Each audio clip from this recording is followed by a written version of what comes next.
मराठी भाषेतून C programming या M कम्प्युटर्सच्या चॅनलमध्ये आपलं स्वागत आहे. पॉइंटर्स या सी प्रोग्रामिंगमधील कन्सेप्टमध्ये आज आपण पॉइंटर्स टू पॉइंटर किंवा डबल पॉइंटर पाहणार आहोत. पॉइंटर टाईपचा व्हेरिएबल हा दुसऱ्या व्हेरिएबलचा ॲड्रेस स्टोअर करण्यासाठी वापरला जातो किंवा पॉइंटर व्हेरिएबलमध्ये आपण दुसऱ्या व्हेरिएबलचा ॲड्रेस स्टोअर करतो. पॉइंटर व्हेरिएबलमध्ये ज्या व्हेरिएबलचा ॲड्रेस आपण स्टोअर करणार आहोत तो स्वतः व्हेरिएबल जर पॉइंटर असेल तर आपल्याला पॉइंटर टाईपच्या व्हेरिएबलचा ॲड्रेस स्टोअर करण्यासाठी डबल पॉइंटरची आवश्यकता लागेल. केव्हा लागेल? जेव्हा आपल्याला त्या डबल पॉइंटरचा वापर करून ओरिजिनल व्हेरिएबलची व्हॅल्यू फाइंड आउट करायची असेल तर ओरिजिनल व्हेरिएबलची व्हॅल्यू फाइंड आउट करायची असेल तर आपल्याला डबल पॉइंटर लागेल किंवा पॉइंटर टू पॉइंटर आपल्याला असाइन करावं लागेल. आपल्या पुढे INT i = 10 असं दिलेलं आहे. INT स्टार पॉइंटर व्हेरिएबल एक डिक्लेअर केला आहे.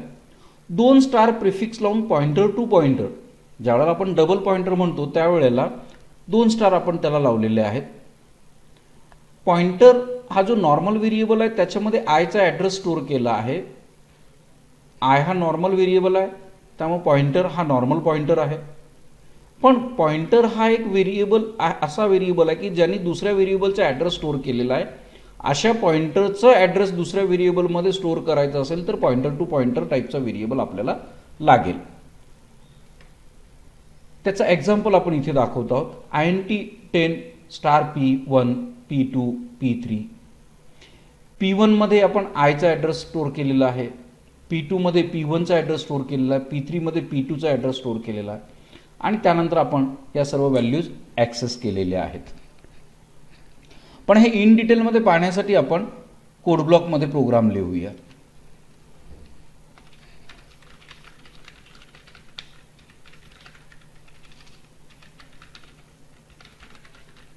pointer to pointer or double pointer.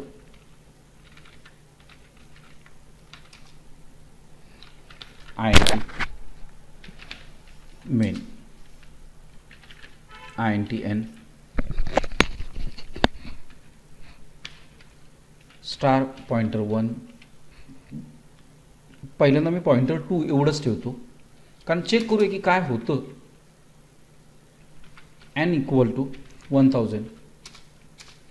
P1 = pointer 1 = and n and pointer 2 = and P1 म्हणजे P1चा ॲड्रेस आपण P2 मध्ये स्टोअर केलेला आहे. printf /n number = %d. आता डायरेक्ट आपल्याला n प्रिंट होणार आहे त्याला काही अडचण यायचं कारण नाही. printf number = %d comma star P1 इथेही काही अडचण नाही आहे. printf /n number = %d comma star P2 काय येतं आपण चेक करूया.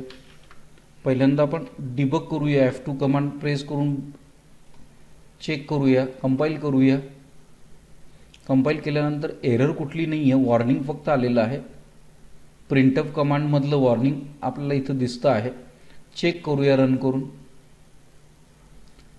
पहिलं व्हेरिएबल n प्रिंट केलेलं आहे 1000 प्रिंट झालेलं आहे. स्टार P1 प्रिंट केलेलं आहे 1000 प्रिंट झालेलं आहे. पण P2 प्रिंट केल्यानंतर आपल्याला इथे 63 56 728 ही व्हॅल्यू दिसते आहे.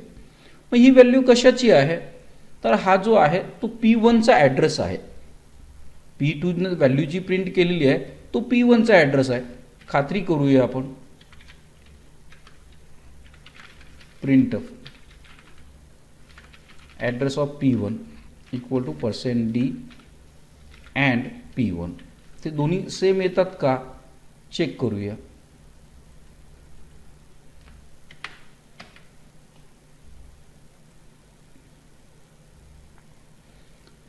त्रेसष्ट 56 728 आणि P1चा ॲड्रेस 63 56 724 आलेला आहे. काय नेमकं झालं P2 मध्ये आपण P1चा ॲड्रेस स्टोअर केलेला आहे आणि P1चा ॲड्रेस हा वेगळा दाखवतोय आपल्याला. मग ॲड्रेस ऑफ P2 काय आहे, ॲड्रेस ऑफ N काय आहे ते चेक करूया. Address of P2 equal to %d, and P2 आणि तत्पूर्वी printf /n address of number n equal to %d, and n. आपल्याला चेक करायचं की नेमकं काय होतं, काय प्रोसेस त्या मागं होत असती ते आपल्याला चेक करायचं आहे. फक्त इथे आपण /n एक्स्ट्रा देऊ. आपण n ची व्हॅल्यू प्रिंट केलेली आहे, *P1 ची व्हॅल्यू प्रिंट केलेली आहे. *P1 म्हणजे P1 मध्ये जो ॲड्रेस आहे त्या ठिकाणी कोणती व्हॅल्यू आहे, P2 मध्ये ॲड्रेस आहे त्या ठिकाणी कोणती व्हॅल्यू आहे ते आपण इथं प्रिंट केलेलं आहे. Address of n, address of P1, address of P2. बरोबर. आता P2 मध्ये काय आहे, प्रिंटफ व्हॅल्यू ऑफ P2 आपल्याला चेक करायचे %d, P2. Printf /n value at address P2 मध्ये जी व्हॅल्यू आहे त्या ठिकाणी कोणती व्हॅल्यू आहे ते आपल्याला बघायचं आहे. P2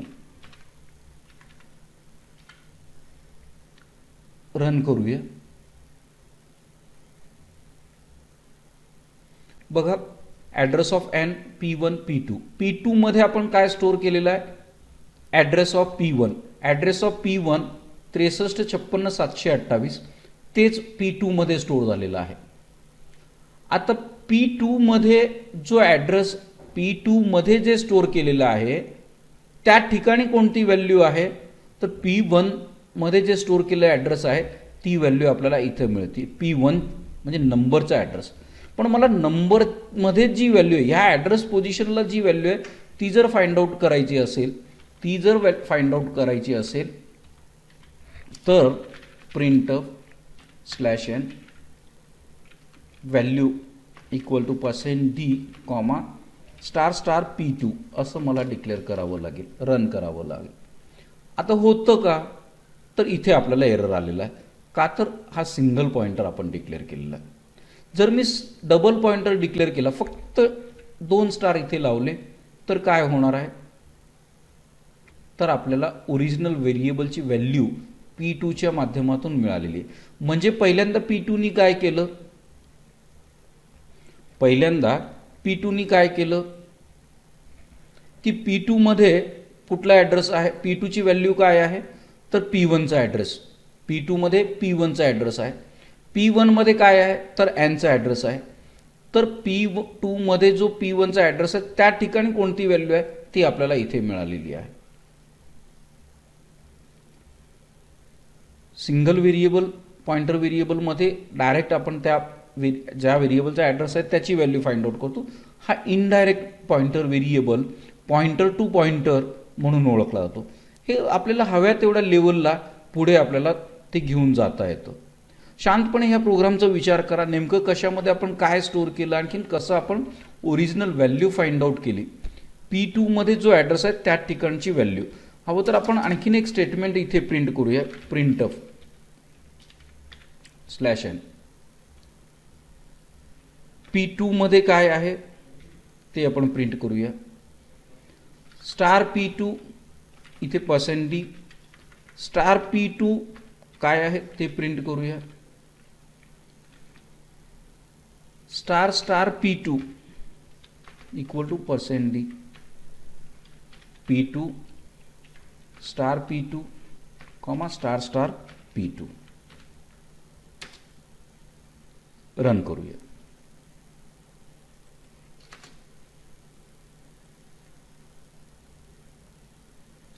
P2 मध्ये 728 P1चा ॲड्रेस आहे. P2 मध्ये जो ॲड्रेस आहे 728 लोकेशन त्या ठिकाणी कोणत्या व्हॅल्यू आहे, तर त्या ठिकाणी Nचा ॲड्रेस म्हणजे 732 हे आहे. आता 732 हा जो ॲड्रेस आहे त्या ठिकाणी कोणती व्हॅल्यू आहे, तर त्या ठिकाणी 1000 ही व्हॅल्यू आहे. त्या ठिकाणी 1000 ही व्हॅल्यू आहे. हे आपण इथे फाइंड आउट केलेलं आहे. शांतपणे हा प्रोग्राम पहा, याच्यावरती विचार करा आणि हे लॉजिक आपल्या डोक्यामध्ये सेट करा. समजलं नसेल पुन्हा हा प्रोग्राम रन करून पहा. ही कन्सेप्ट आपली ॲरे आणि पॉइंटर हा पुढचा जो प्रोग्राम आपण पाहणार आहोत त्यावेळेला नक्की तुमची ही कन्सेप्टसुद्धा क्लिअर होईल. ॲरेथमॅटिक ऑफ पॉइंटरमध्ये प्लस प्लस केल्यावर काय होतं, मायनस मायनस केल्यावर काय होतं, +1 केल्यावर काय होतं, +2 केल्यावर काय होतं, हे आपण पुढील सेशनमध्ये पाहणार आहोत. लाईक करा, सबस्क्राईब करा आणि शेअरही करायला विसरू नका. चॅनल अजून सबस्क्राईब केलं नसेल चॅनल सबस्क्राईब करा. धन्यवाद.